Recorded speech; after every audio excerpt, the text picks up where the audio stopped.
the monuments of ancient Egypt dominate her desert landscape.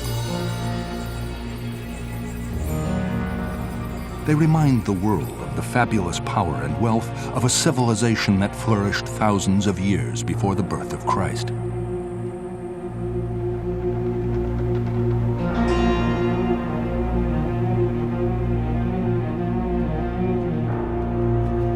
Two obsessed treasure seekers would devote their lives to uncovering the secrets buried beneath the sand.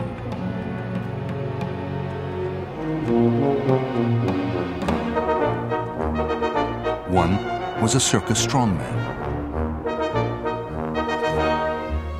The other, a stubborn English archaeologist.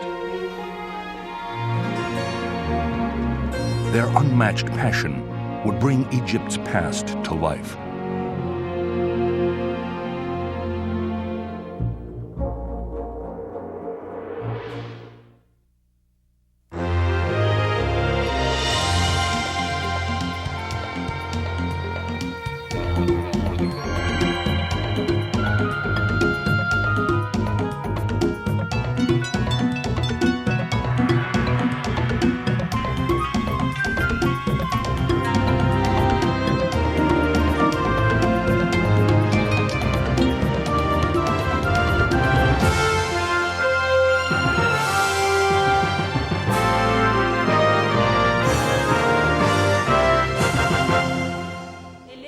It is 1816. A 7-ton stone head lies face up in the burning Egyptian desert.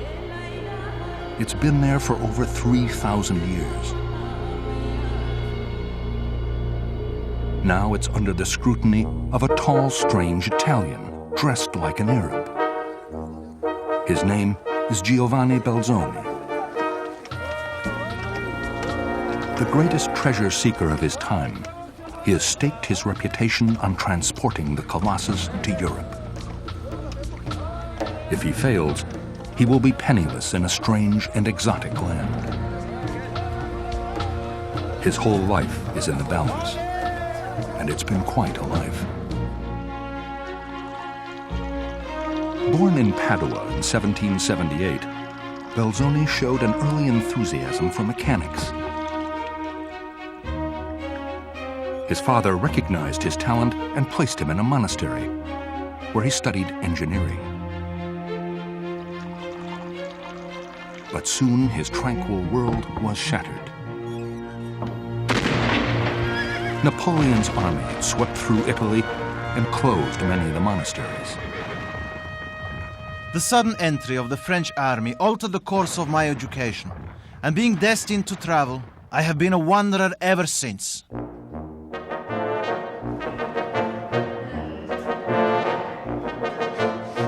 "6'6", immense by the standards of the day, Belzoni became a circus strongman. In England, Belzoni became a star. The crowds dubbed him the Patagonian Samson and the Italian Hercules. But Belzoni wanted a different kind of recognition.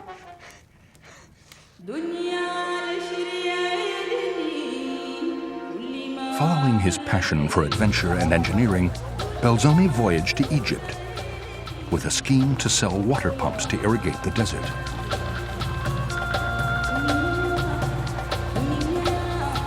The pump idea was a disaster and failed.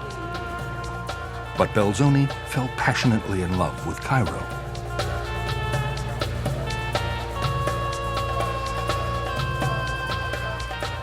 It was a place European visitors found completely exotic and romantic. Altogether a place for adventure, discovery, and experiment. In Cairo, Belzoni reinvented himself. He began to dress like an Arab and grew his beard. But he had to make a living.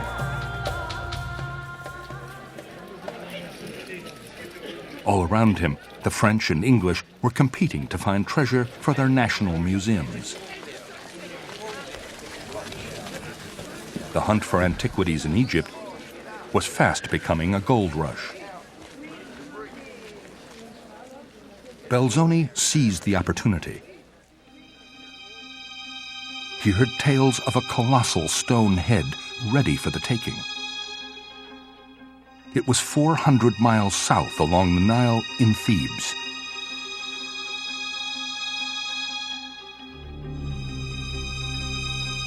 Always persuasive, Belzoni soon had the British paying for a trip to collect the head and any other treasure he could find.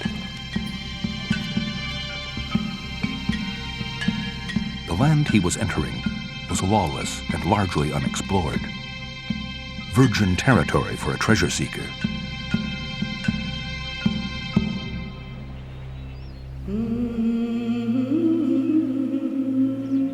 Arriving in Thebes, the ancient capital, Belzoni was awestruck.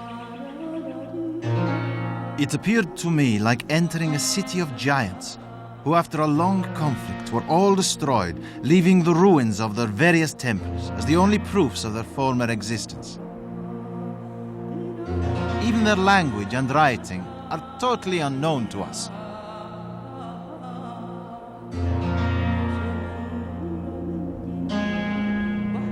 He arrived at a time when the monuments had hardly been touched by anybody. And here he was with a veritable gold mine in front of him. There were so many statues, so many reliefs, so many things that were detached and loose. I mean, he was in a situation where he could practically pick and choose what he wanted to take away. And nobody much cared. Except the other Europeans competing for the same treasure. The most formidable of the collectors was Bernardino Drovetti, the French ambassador. He had spies everywhere. He was already informed that I had undertaken to remove the colossal bust. Belzoni had to stake his claim immediately. I found it with its face upwards, apparently smiling on me at the thought of being taken to England. I must say that my expectations were exceeded by its beauty.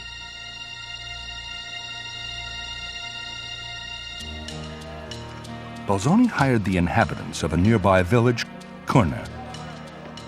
His generous wages lured them away from their usual profession, tomb robbing. Their new job was to help Belzoni move the Colossus, a task they thought impossible.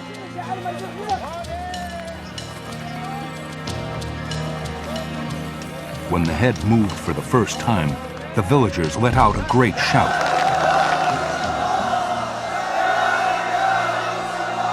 Moving this many-ton piece of stone was such an accomplishment at the time that it's almost unbelievable. He had to have it dragged about 2.5 miles from its site. Belzoni was quick to credit his workers. The hard task they had to drag such a weight, with the extreme heat and dust, it was more than any European could have withstood. Belzoni sketched the progress of the head 200 yards a day. Ever the showman, he drew the Colossus even larger than it really was. Belzoni was creating a legend from his own life. Then one morning, no workers showed up. Drovetti, the French ambassador, had bribed the village chief to call the workers off. He wanted to stop Belzoni at any cost. Belzoni burst into the chief's house. He attempted to put his hands on me, which I resisted. He then became more violent and drew his sword. I instantly seized and disarmed him, placed my hands on his stomach, and made him sensible of my superiority, at least in point of strength, by keeping him firm in the corner of the room.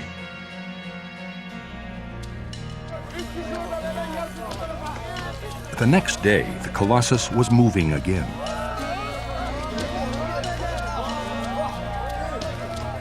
In 2.5 weeks, it was by the side of the Nile, ready to ship to England. But Belzoni's first great success had made Drovetti his lifelong enemy.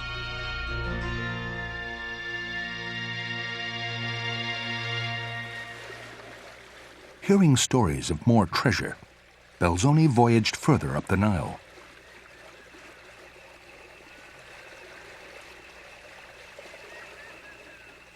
After 2.5 weeks, his little boat reached the village of Abu Simbel. Peeping out from the sand were the heads of 4 colossal statues. The amazing accumulation of sand was such that it appeared an impossibility ever to reach the door. They labored literally with buckets to dig through the sand to get into this monumental structure. And imagine the wonderful sense of adventure, the glee of walking into an ancient monument, particularly something as stupendous as Abu Simbel, for the first time. The very first time that a Westerner had ever had this experience.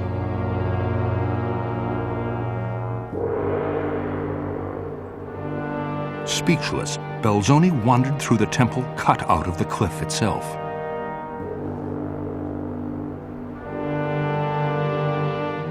If he could have read the hieroglyphs, Belzoni would have known that Abu Simbel celebrates the greatest pharaoh of ancient Egypt. Ramses II ruled for 66 years and sired over 90 children. Towering over the landscape is the gargantuan image of Ramses himself, 67 feet tall. Even Belzoni realized this was one prize he had to leave behind.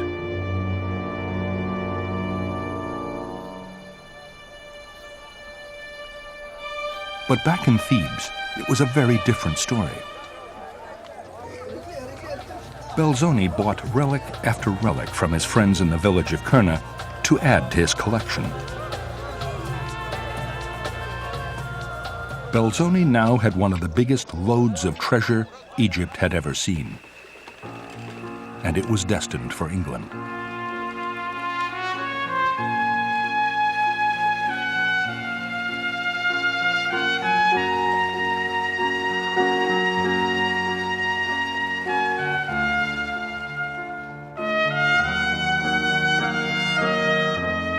Even today, the young Memnon remains one of the great prizes of the British Museum.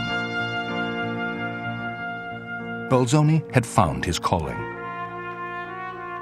Even though no one had yet invented the name, Belzoni was becoming one of the world's first archaeologists.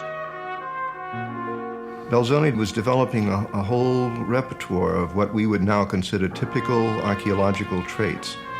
He was observing, he was recording. I can't say that he was restoring in quite the sense that we would today, but he was acquiring for museums where things would be preserved. And some of his records, his tracings of reliefs in temples, for instance, and in tombs, are the only record we have of some things that have either been changed or damaged.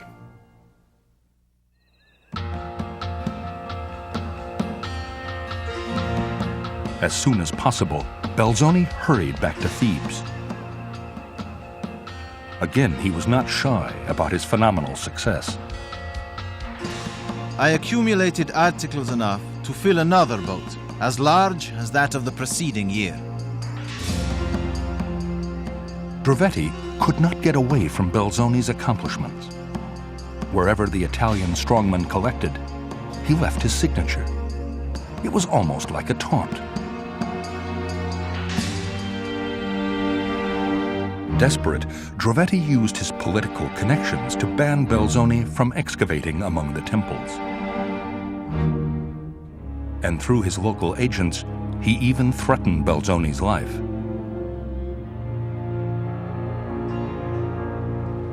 To avoid confrontation, Belzoni crossed the Nile. He was moving to the West Bank, the ancient realm of the dead.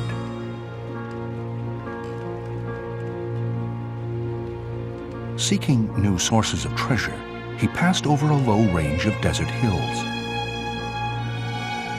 Belzoni was entering one of ancient Egypt's most holy places, the Valley of the Kings.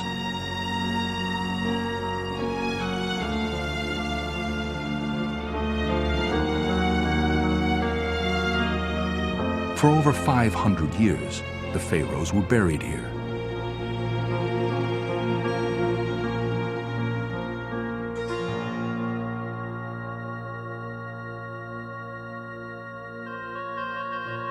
Mummified in a ritual lasting 70 days, Egypt's rulers believed that by preserving their body intact and keeping their name remembered, they could be immortal.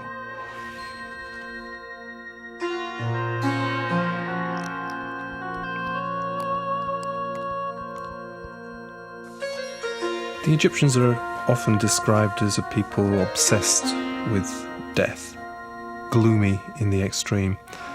This is not so. In fact, the Egyptians were entranced by life and wished to continue life beyond this world and into the next. This is why they carried with them into the tomb essentially the contents of their home. The tomb was the home for the next world.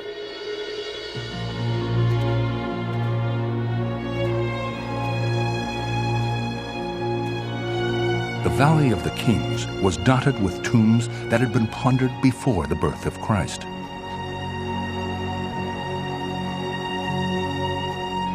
Even the grave robbers of Kurna thought there was nothing left to discover. Belzoni disagreed. Belzoni certainly did have a natural ability. He was able to read a landscape. He saw almost instinctively where the Egyptians were likely to have quarried tombs, and so he dug those spots. In just 8 days, Belzoni did the unimaginable. He discovered 2 royal tombs.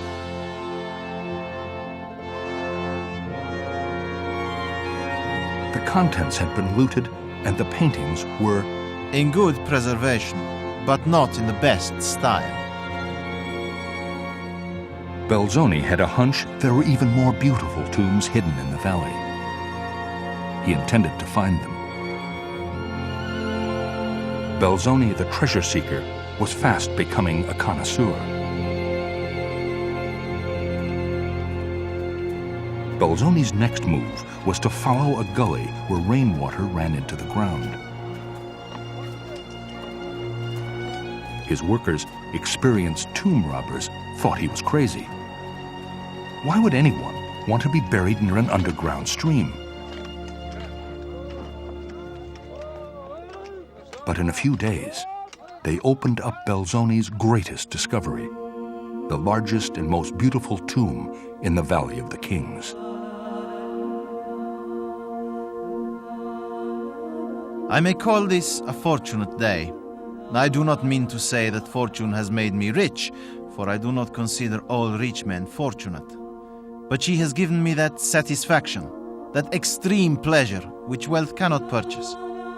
The pleasure of discovering what has long been sought in vain, and of presenting the world with a new and perfect monument of Egyptian antiquity. Belzoni could only gaze in wonder.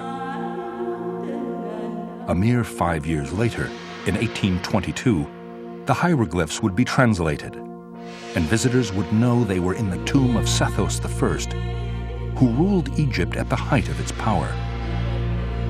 The tomb reflected his glory.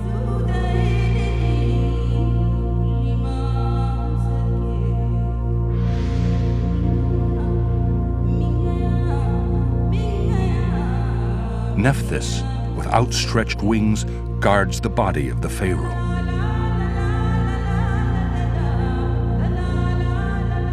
A procession of boats sails across the waters of the underworld to greet the newly arrived king. On the ceiling are all the important gods.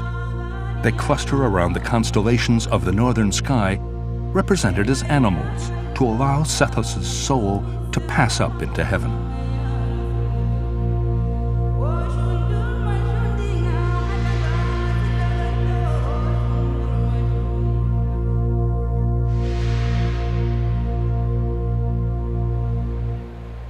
As Belzoni returned to Cairo, he should have been triumphant.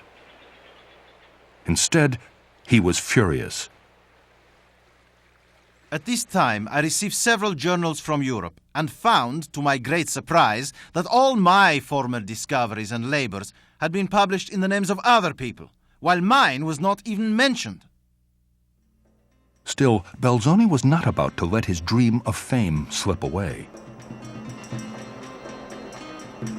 He resolved to prove himself a legitimate scholar and focused on a puzzle that had baffled thinkers for 3,000 years. The location of the entrance to the second largest pyramid, the tomb of the pharaoh Chephren.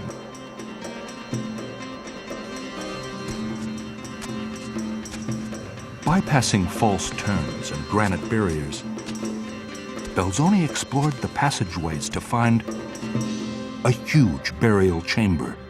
He was the first man to stand there in 2 millennia. This time, Belzoni wanted to be sure everyone realized who was responsible for the discovery. He left his signature in letters 3 feet high. It was an audacious act, but one that even today's top Egyptian archaeologist can forgive. Like when he entered inside the second pyramid, and he wrote his name and the year 1818, it became a part of the monument. It shows us the story of Belzoni. He was a man that wanted to be remembered, and he is remembered.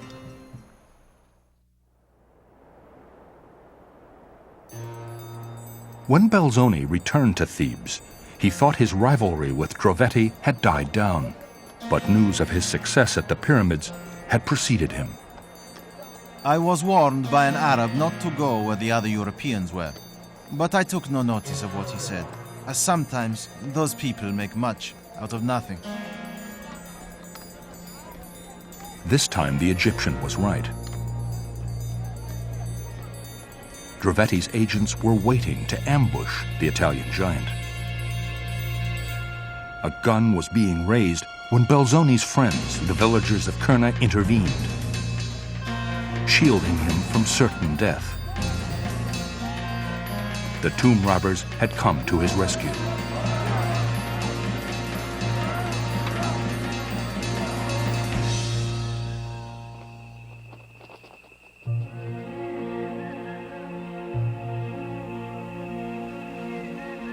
Belzoni knew it was time to leave. I felt no small degree of sorrow to quit a place which was become so familiar to me. I felt more in leaving Thebes than any other place in my life.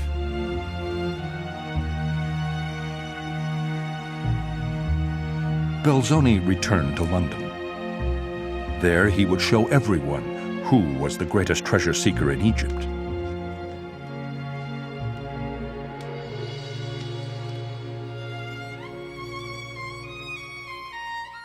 Relying on his circus instinct for self-promotion, Belzoni devoted himself to an account of his adventures and prepared an exhibition. The book came out within a year. It was an instant success.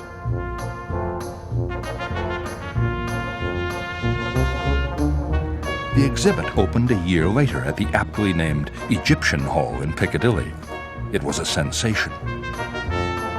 Belzoni had created the only concrete, three-dimensional experience that people could have of the tombs and pyramids of Egypt. It featured exact reproductions of the two most spectacular rooms in the tomb of Sethos.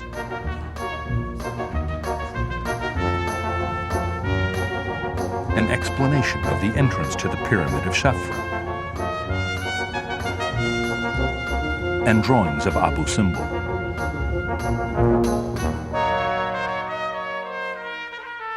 In 5 years, Belzoni had accomplished more in Egypt than any other explorer before or since.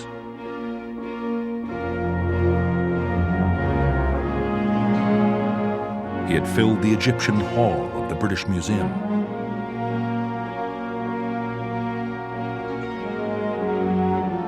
He was surrounded by scholars eager for his opinions and insights.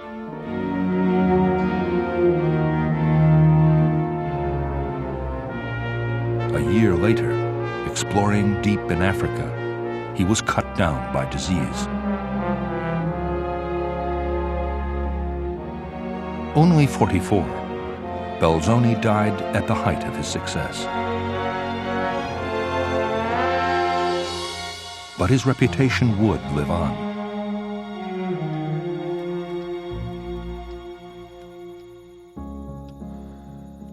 In 1922, exactly a century later, a 47-year-old English excavator, Howard Carter, broods in the Egyptian night.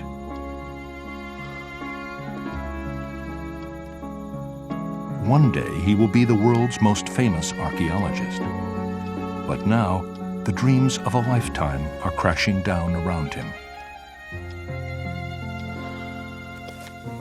To cheer himself up, he ponders his favorite book, Belzoni's account of his adventures and discoveries in Egypt.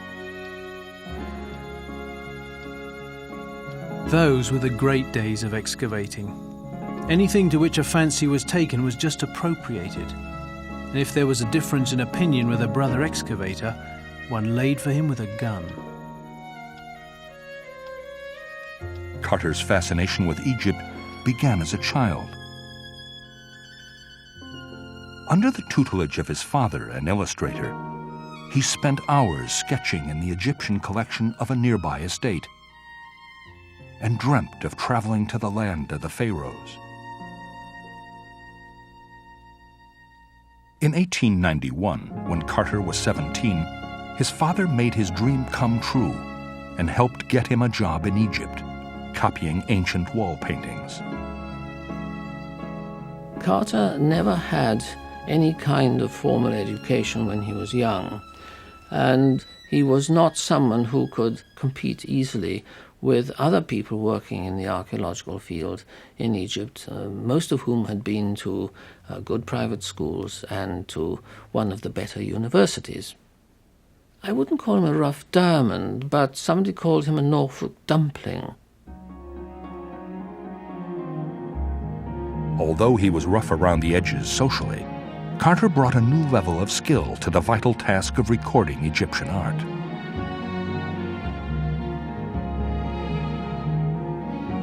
He attracted immediate attention and soon landed a position with a founder of modern archaeology, the great Flinders Petrie.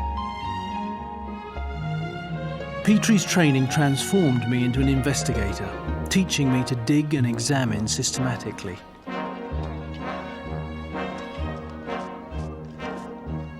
In 1892, Petrie handed Carter a telegram. His beloved father, Samuel, had died. It was in my father's studio, and largely under his tuition, I received my early training. We parted in Victoria Station, whence I left for Egypt. With kindly admonitions and a last farewell, he gave me permission to smoke and presented a tin of suitable tobacco, together with a number of packets of cigarette papers, as the train slowly rolled away.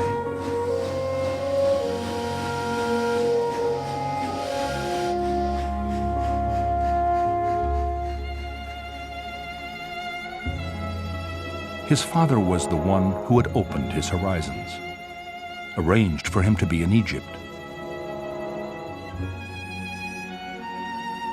Alone at night, Carter shared his pain with no one.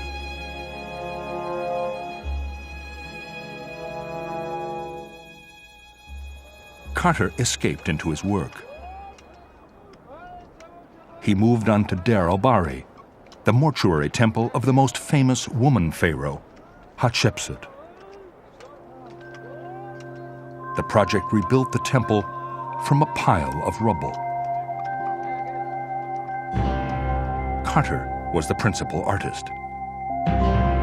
Artistically, the site was a continual joy. I learnt more of Egyptian art, its serene simplicity, than in any other time or place.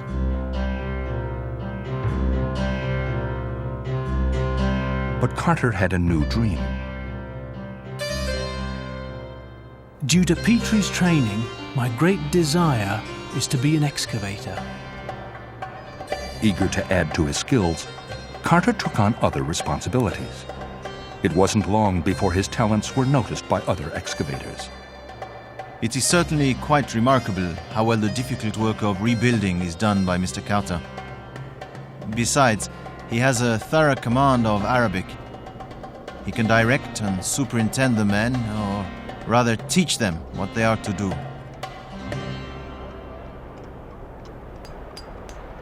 Carter was fast establishing his reputation. But there was one thing he would never be in the eyes of British archaeologists: a gentleman. Carter's manners continue to be much as they were. He doesn't hesitate to pick his last hollow tooth with a match during dinner and help himself to whiskey in an absent-minded fashion, emptying half the bottle into his tumbler, then laugh and say he wasn't thinking. To the surprise of many, in 1899, Carter was offered the job of protecting all the monuments in southern Egypt. His ability and dedication had triumphed over his humble origins. Carter was on his way, and he was only 25. Carter became chief inspector very early in his career. He was very young. He took to it like a duck to water. He was very organized, very energetic, very active, and really a very good thing for Egyptology at that time.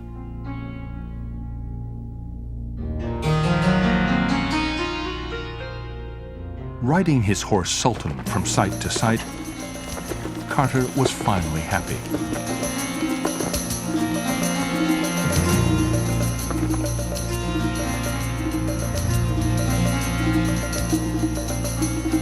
The very best part of Carter's new job was that he finally had the chance to excavate on his own. Supervising digs in the Valley of the Kings, he used instinct and an eye for detail to open a variety of tombs.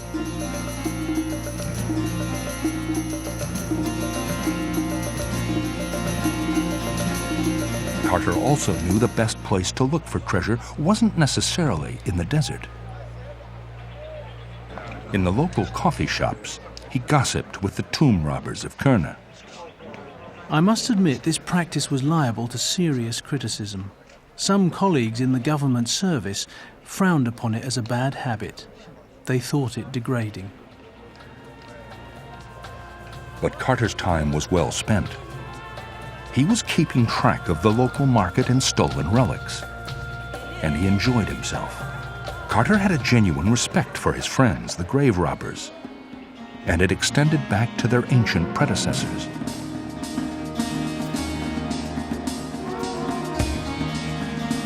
One can imagine the scramble through a small hole into the burial chamber. The hectic search by a glimmering light for treasure that was portable. How inevitable it all was. The temptation was just too great. Wealth beyond the dreams of avarice lay there, and sooner or later, the tomb robber was bound to win through. Carter was beginning to come into his own. Then, in 1905, once again, his happy world was shattered. Drunk, a group of French tourists broke into the Antiquities Service headquarters at the pyramids of Saqqara. Words were exchanged, and one of the Egyptian guards was punched.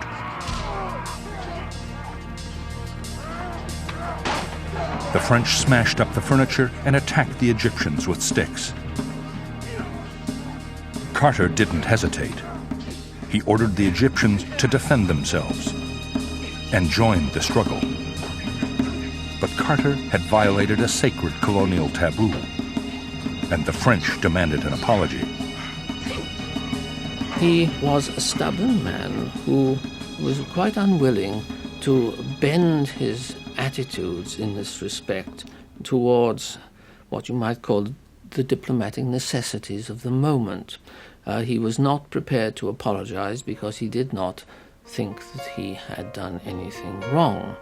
Well, he had done something wrong. He had allowed his workmen to raise their arms against foreigners, and that was an unforgivable sin at that time in Egypt.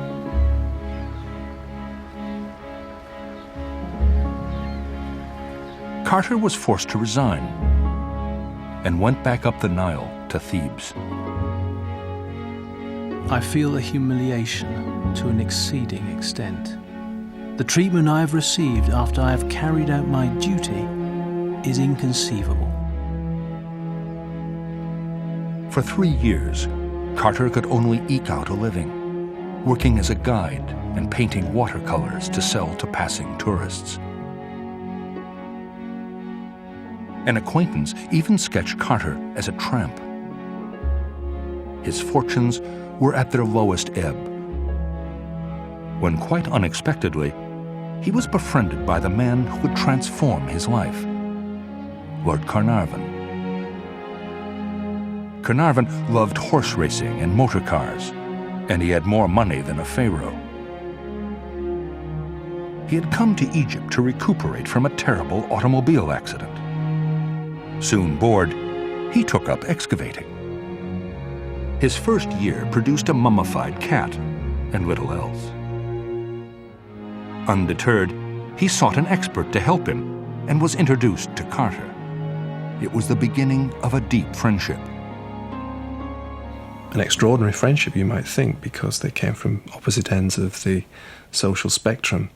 But it seemed to work. They were both loners. They both had a passionate interest in Egyptology, and they hit it off. They obviously had a lot in common. Carnarvon believed in luxury, and Carter soon developed a taste for fine wine to go along with the salmon, tongue, curried fowl, and other delicacies Carnarvon ordered from London. Carter started to dress like his patron. He even used the same cigarette holder. In 1910, bankrolled by Carnarvon, Carter built himself a house in the desert near Thebes. He called it Castle Carter. Carnarvon's financial backing was a bet on Carter's intuition.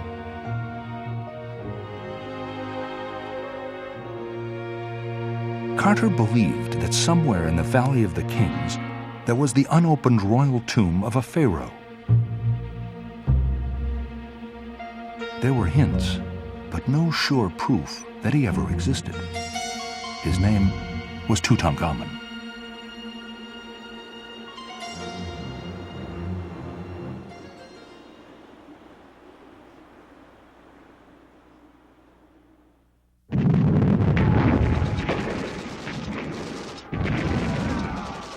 In 1914, World War I broke out. Carter joined British intelligence in Cairo. Not part of the upper-class elite, he was relegated to tedious office routine. After 3 years, he was allowed to return to Castle Carter and his life's work, finding the elusive Tutankhamun.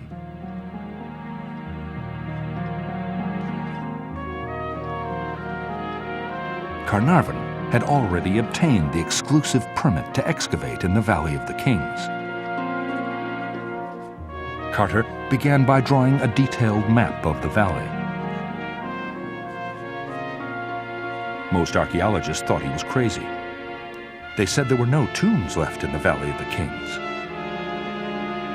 But Carter never revealed the slightest doubt.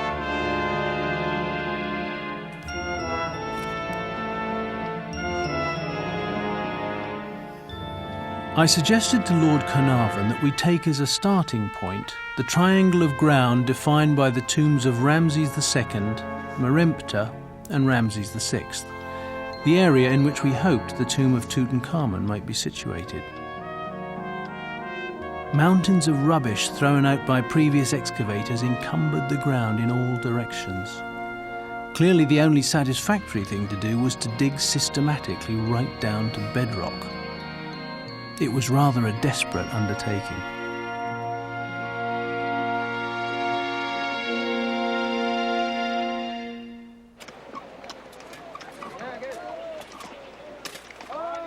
After a year of digging, 100 men moving massive amounts of rubble, all that Carter uncovered were 2 small pottery fragments.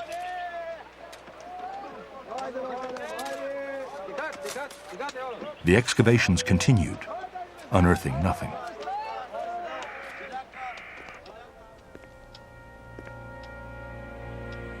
Carter was sure Tutankhamun was there somewhere. But how long would Carnarvon finance excavations with no results? In 1920, Carter turned up 13 jars. It wasn't much of a find.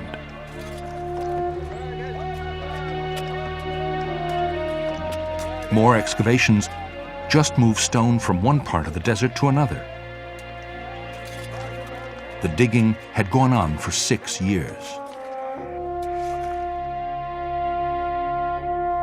Carnarvon summoned Carter to his office at Highclere Castle. It was the moment Carter had been dreading. The excavations were over. Once again, maybe for the last time, Carter brought out the map. The triangle Carter had originally laid out was inked in. It had all been excavated, except for one small area near the tomb of Ramses VI. Carter proposed a desperate bargain. He would personally pay for the excavation of this untouched place if Carnarvon would keep the permit to dig. Carnarvon, a sporting man, accepted Carter's offer, but insisted on paying for the work himself.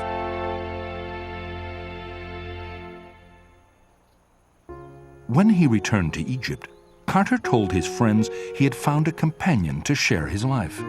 Rumors spread that he was getting married, but the companion was a canary he had brought in England. His servants were sure the pet was a good omen. Mabruk, it's a bird of gold that will bring luck. This year we will find, inshallah, a tomb full of gold.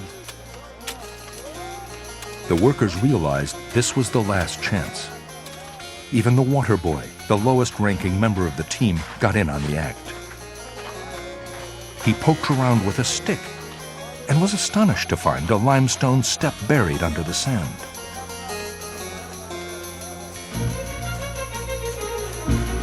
The news was telegraphed to Carnarvon, who left for Egypt at once. 2 days of furious digging had revealed steps leading down to a sealed doorway. The Egyptian workers called it the Tomb of the Bird. At last have made wonderful discovery in valley, a magnificent tomb with seals intact. 2.5 weeks later, on November 26, 1922, Carter chipped a hole through the wall concealing the tomb.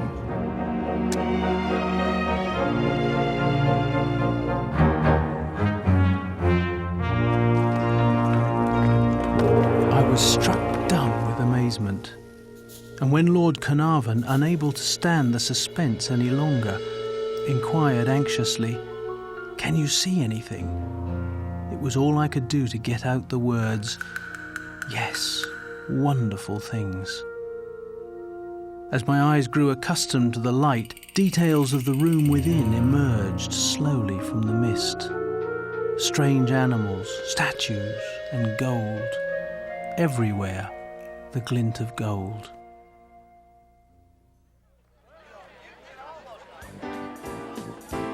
The discovery sparked a media frenzy. Visitors flocked to the Valley of the Kings from all over the world. A kind of madness overtook people, and it was to a very great extent whipped up by the press. What you had there was a discovery of a kind that had never been made before. A royal tomb, the tomb of almost a child king. It was full of things made of gold. There was the possibility of a curse. There was everything there to stimulate not only the connoisseur, but also the crazy. An abundance of gold treasure helped create Tutmania. But the world's imagination was also captivated by the story of Carter and Carnarvon's heroic persistence, as well as the touching portrait of Tutankhamun the tomb revealed.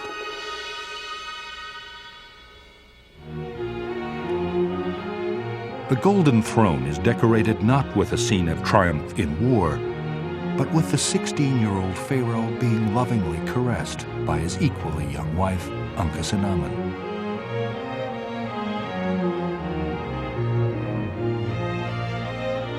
On a golden shrine, Tutankhamun pours wine into his wife's hands next to an image of her, gently fastening a necklace around his neck.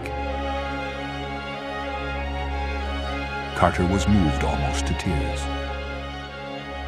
These are charming scenes and full of kindliness, which it pleases us to consider modern.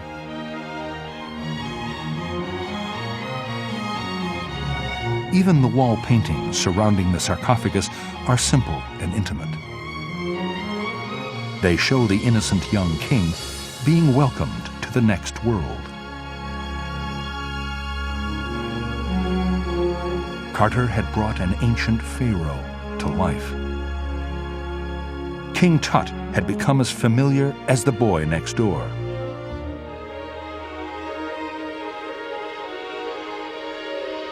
Nobody has ever found anything to match Tutankhamun, either in Egypt or anywhere in the world. It's simply the greatest archaeological discovery that's ever been made.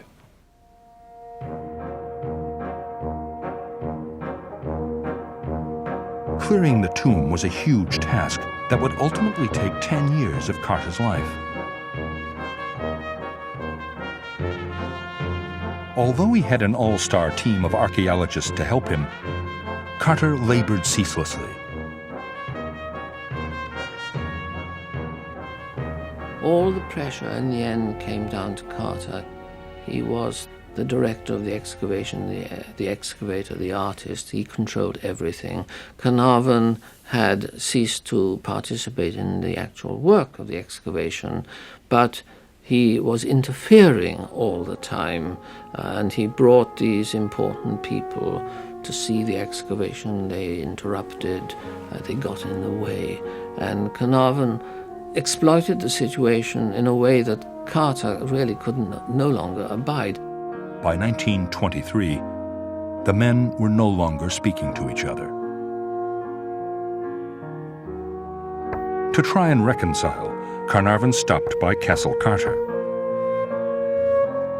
Carter refused to let him in. Carnarvon was devastated.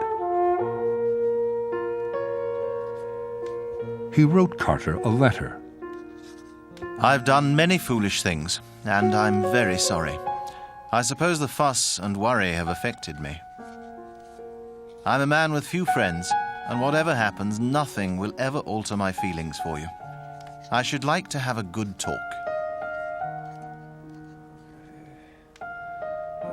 A few weeks later, Carnarvon cut open a mosquito bite while shaving, and it became infected.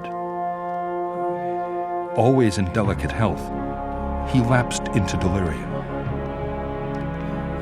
Carter went to see him, but no one knows if he and Carnarvon had their talk.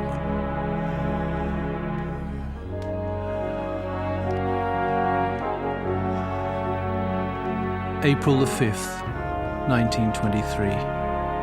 Poor Lord C died during the early hours of the morning.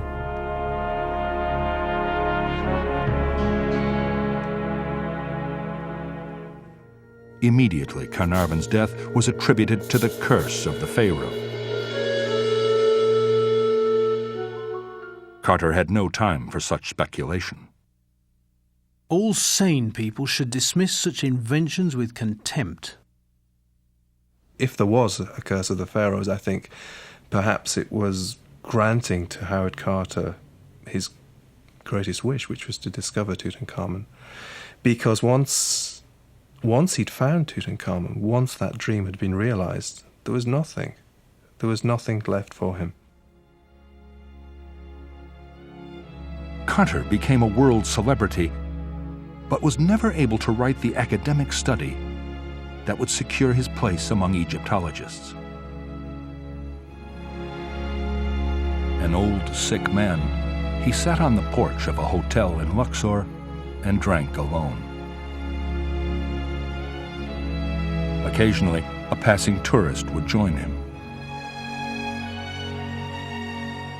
By early 1939, in failing health, he had left Castle Carter for the last time.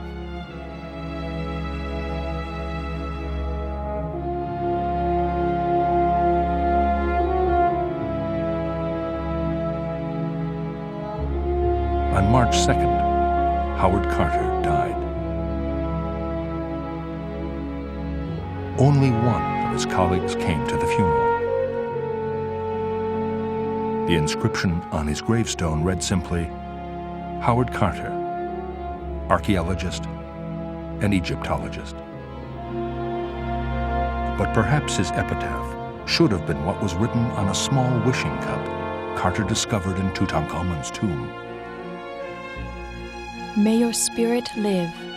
May you spend millions of years, you who love Thebes, sitting with your face to the north wind, your eyes beholding happiness.